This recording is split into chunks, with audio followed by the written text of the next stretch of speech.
Hey folks, welcome back. I'm glad you're here. I've got a lot of deer flies swarming around me, so if I start hitting myself, I'm really trying to get a deer fly that's trying to get me or is getting me. So I've got a few things I'd like to talk about, and they're kind of all over the place. One is I work my part-time job today, right? I only spoke to 3 people more than 5 minutes, or 5 minutes or more. And I was talking to this guy, and he goes, I don't even know what I'm worried so much for about the future. He said, we're gonna get nuked anyway. I said, what makes you think that? I said, you've been watching the news? He said, I don't watch the news. I said, what makes you think we're gonna get nuked?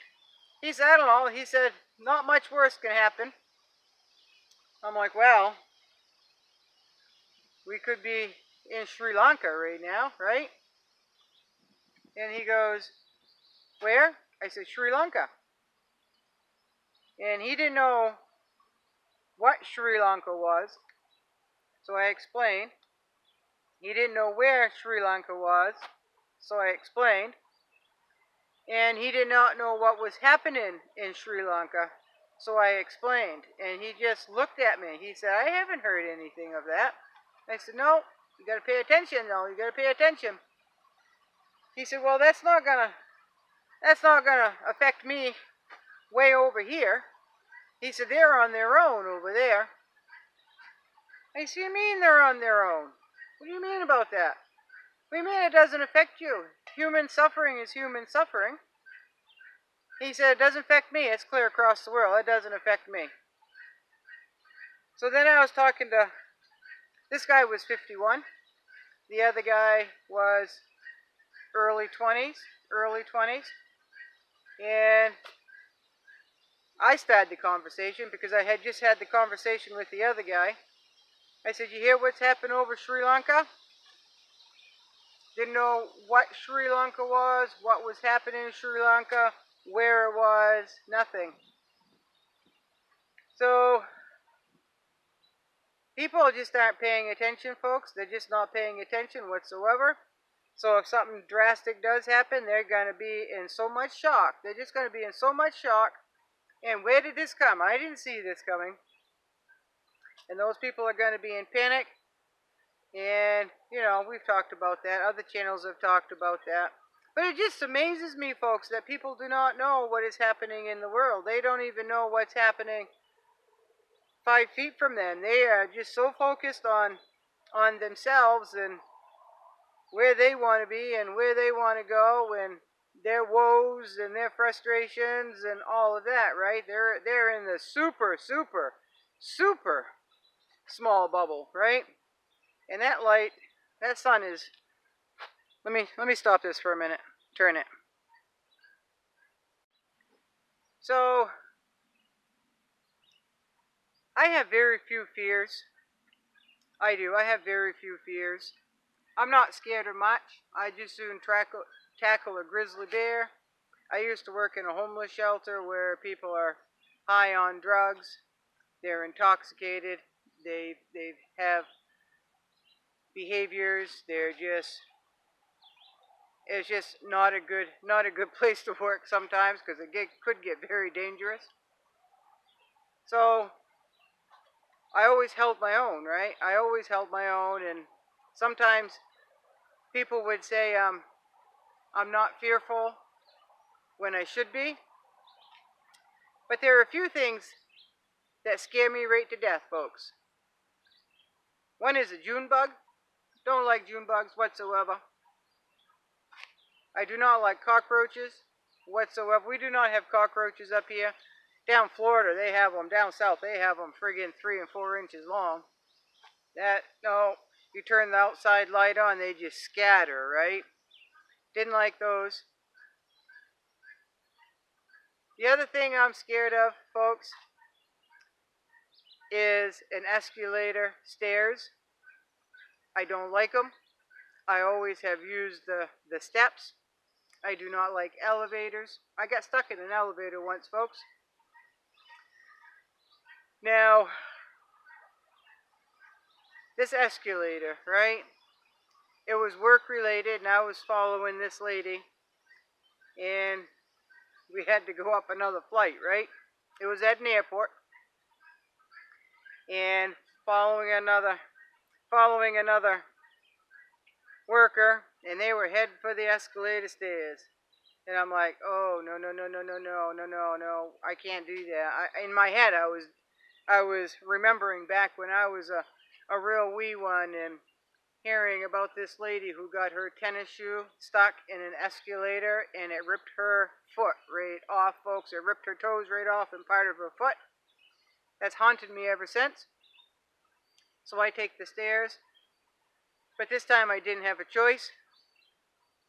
And we got to those escalator stairs, and I am saying, okay, put my foot flat on it. But those escalator stairs, they're going faster than I want them to, folks. There's no time to think. You step, and you step on a flat spot, and you hang on for dear life, and I was white knuckling it, folks. And I'm like, I felt pretty proud of myself. I did it right. I was hanging on. Life was good. And then I thought, oh crap, I got to get off them. And that's where the lady got her tennis shoe stuck when I was a kid, right? Getting off. Not getting on, but getting off. So I get up to the top, and I wanted to keep stepping backwards, but I couldn't step backwards fast enough. But I stepped off, and I was doing all right. But if any of you have an escalator stair fear, you know it's real, right? You do? I hear noises, unknown noises in the woods, and I'll go out after dark with a flashlight, and I'll go hunt it down till I find out what it is, right? Done that many times. Shay went with me once, cousin Shay. My sister Barbara, she didn't want anything to do with that. No, she didn't want anything to do with that. So, and I'm not scared of bear. I'm just not scared of anything except for June bugs, cockroaches, escalator stairs, as in an airport, right? Or a shopping mall. And I'm not a big fan of elevators whatsoever. Now, years ago, when I was doing another line of work, I had to visit a client. We called them clients back then. A client who was in a mental health facility, in a psych ward. So back then they had to take my cell phone from me, they had to take my pens from me, they took my glasses from me, and that was all to keep me safe, right? So I went up there with absolutely nothing, basically an empty pocketbook. Well, coming back down, I get into an elevator, I was all by myself, and the elevator got stuck. And it got stuck for a long time, and again, they took my reading glasses away from me. I tried to do a call, the call wouldn't work. So I stayed there for the longest time, folks. And it was like an hour and a half, all by myself. And I didn't hear anybody trying to come get me either. So finally the elevator started moving again, and it didn't quite stop at the floor level. And in the movies, you know, some of these movies, these horror movies, that they get stuck between floors and people try to crawl out and they get squished to death, right? Well, that's where my mind went. So there was, when that door opened, there was a lady with a cleaning cart. She had this big old beautiful smile, and she goes, well, if you come out, I can go in with this cart. And I said, I don't want it to squish me. I don't want it to cut me in half. And she goes, this happens all the time. I said, no, you come through first, and then I'll go out. And so she laughed. She thought that was pretty funny. I got a chipmunker here about 5 feet from me. I don't know if it'll let me. No, it just went. Oh, it's back. It doesn't know what it wants. So I haven't been on an elevator since, folks. I don't care how many flights of stairs I have to climb. I will climb the stairs. And if I have to be at a certain place at a certain time, and if I have 50 flights of stairs to climb, I'll leave extra early, right? That's just how I'm going to do it. So I had my feed of kale last night, and I think I'm going to, on my way back to the house, I think I'm going to cut another feed because it's really, really good. The the kale that is ready now is the White Russian, and for those of you who are not sure if you like kale or not, the White Russian seems to be pretty good at all stages. It could be young, it could be a little bit tall, a little bit mature, and it's still really good. And the White Russian kale tastes, to me, a lot like Swiss chard. So if you like Swiss chard, you will almost guarantee that you will like. It'll almost guarantee that you will like the White Russian kale. I've got curly kale. I've got all kinds of kale that a nice young lady sent me seeds, and I had some kale seeds that I had planted already. So I've got quite a bit of kale. I have some kale that's drying in the mesh bag dehydrator. So, oh, by the way, 5 pounds of shredded carrots, dried, is exactly 1 pint, folks. 1 pint, okay? So 1 pound, 5 pounds of shredded dehydrated carrots is a pint right to the very top. So in case any of you want to know, tomorrow afternoon, we're supposed to get some rain. I'd really like to see a lot of rain here. I'd like to see 2 or 3 inches. But folks, down in Australia, we have at least one member here that lives in Australia, down the southern tip of Australia. Folks, they are having massive floods, and it's their winter time, right? So they're having massive floods, and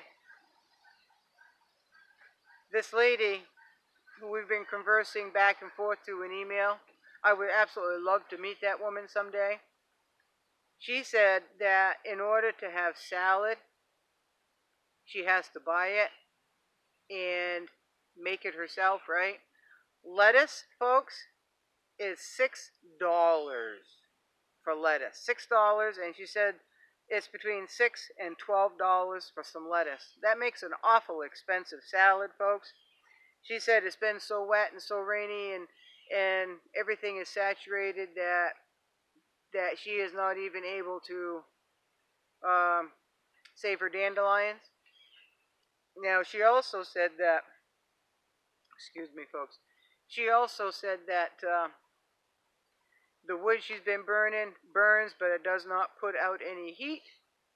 Now, here in Maine, if you cut wood, you allow it to dry, it'll burn pretty good the first year. Maybe burn pretty good the second and into the third. After that, it starts losing its BTUs, right? It'll burn, but it doesn't put out as much heat, right?